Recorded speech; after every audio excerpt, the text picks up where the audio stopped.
नरेंद्र मोदी जी और पहले के प्रधानमंत्रियों में आपको ऐसा क्या फ़र्क नज़र आता है, ख़ास करके बात जब पाकिस्तान और कश्मीर के रवैये को लेके हो? मुझे लगता है कि फ़र्क आपको भी पता है, आप कहना नहीं चाह रहे हैं। 2000 2008 में मुंबई में 150 लोग बेगुनाह लोग मारे गए। भारत सरकार डोजियर भेज रही थी। अब जो कुछ पहलगांव में हुआ या उसके पहले बालाकोट या उरी के बाद जो कुछ हुआ, मुझे लगता है कि अब दुनिया को पता है और खुले तौर पर प्रधानमंत्री जी ने घोषित कर दिया है कि कोई act of terrorism act of war माना जाएगा। पानी और खून साथ साथ नहीं बहेंगे। ट्रेड और टॉक एक साथ, टेररिज्म और टॉक एक साथ नहीं होगा। तो मुझे लगता है ये फर्क पूरा देश जान रहा है। मनोज जी, जिस इलाके से आप आते हैं, गाजीपुर से, जहां से आप 3 चुनाव जीते, वो इलाका जाना जाता है माफिया के लिए, किडनैपिंग के लिए, हत्याओं के लिए, बड़े बड़े अपराधों के लिए। तो आप भी बाहुबली थे, आपसे सब डरते थे वहाँ? नहीं, ये तो मैं नहीं कह सकता कि मैं बाहुबली था। स्वाभिमानी जरूर था और निर्भयतापूर्वक सामाजिक और राजनीतिक जीवन में काम करना ये बचपन से स्वभाव था। लेकिन जितने भी वहाँ के बाहुबली नेता थे जिनके नाम मैंने सुने, मुख्तार अंसारी, मुन्ना बजरंगी, ब्रजेश सिंह, सब घबराते थे आपसे? मुझे लगता है कि इसमें कोई घबराने की बात नहीं। मैं किसी से नहीं घबराता था, ये मैं जानता हूँ। ईश्वर और गलत काम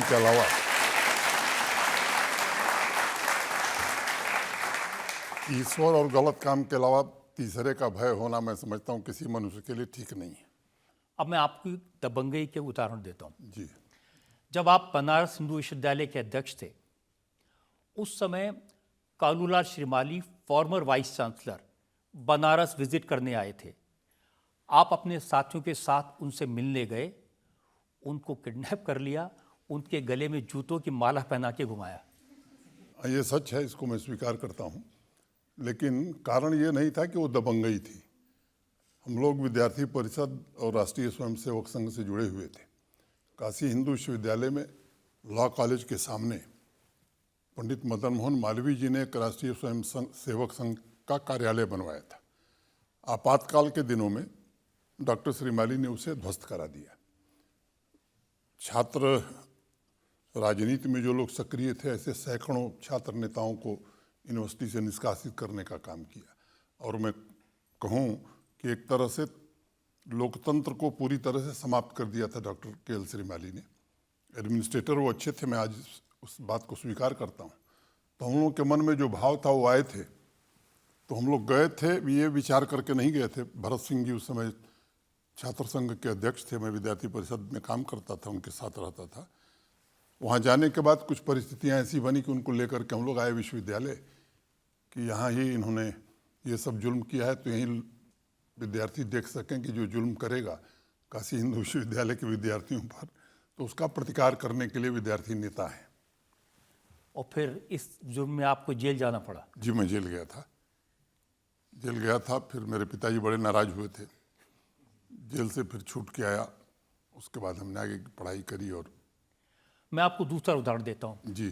कृष्णानंद राय आपकी पार्टी के नेता थे जिनकी हत्या हुई है गाजीपुर में, और आप सबके मना करने के बावजूद पूरे दल बल के साथ पहुंच गए थे गाजीपुर।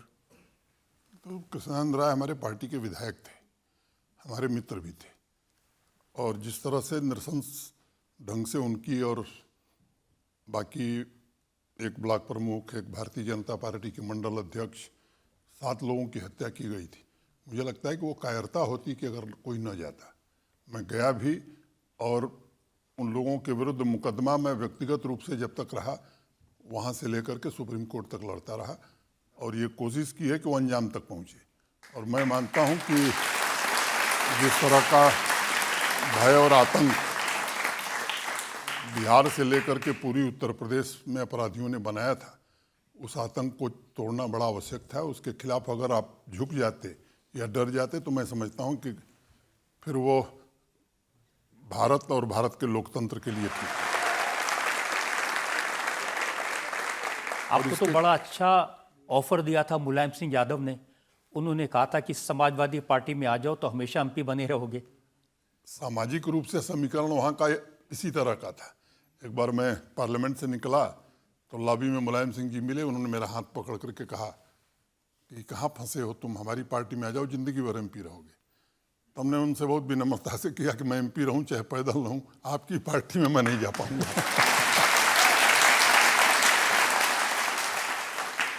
और ये भी मैंने सुना कि अटल बिहारी वाजपेयी के बहुत प्रिय थे, उन्हीं के प्रयास से आपको टिकट मिलता था।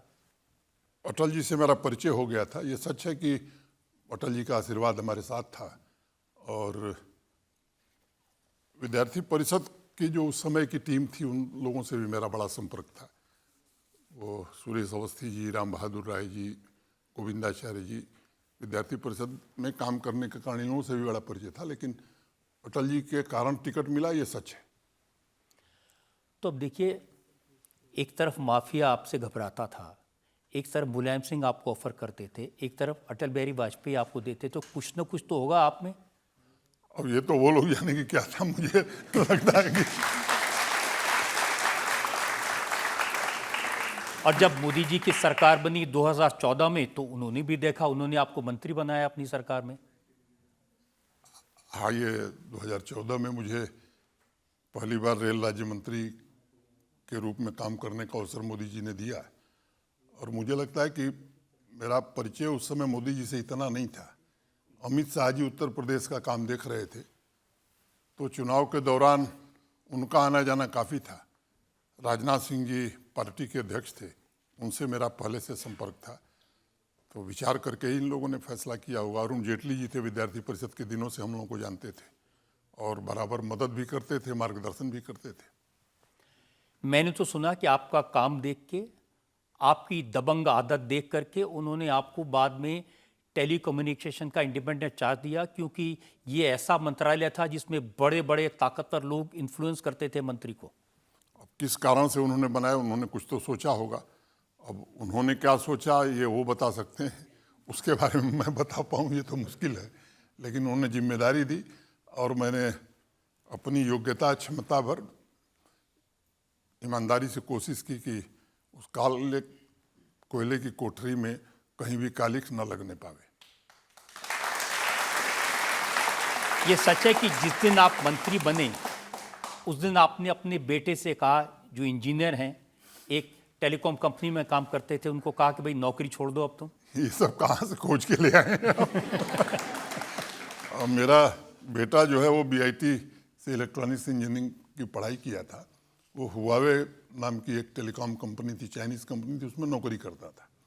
तो जिस दिन मैं कम्युनिकेशन मिनिस्टर बना तो उस दिन रात को मैंने कहा कि अब तुमको छोड़ देना चाहिए, कोई दूसरी नौकरी करो, क्योंकि ये तो इन कॉन्फ्लिक्ट ऑफ इंटरेस्ट है। तो इसलिए उसने रिजाइन करके फिर उसने अपना एक सॉफ्टवेयर कंपनी बनाई, कुछ काम हम करना शुरू किया। देखिए, नॉर्मली जब पिता मंत्री बनता है तो बेटे को रोजगार मिलता है, आपने अपने बेटे को बेरोजगार कर दिया है।